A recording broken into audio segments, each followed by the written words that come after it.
النهاردة بقى هنعمل معجنات.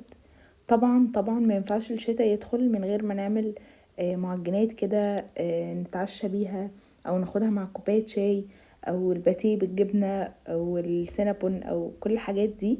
بجد ما ينفعش الشتاء او الجو يبرد كده ويبقى فيه شوية مطرة مع هوا من غير ما نعمل معجنات ونخبز كده في الفرن والبيت كله يبقى ريحته دفى وريحته خبيث كده. بجد دي من احلى الحاجات اللي ممكن نعملها في بيوتنا او في المطبخ بتاعنا.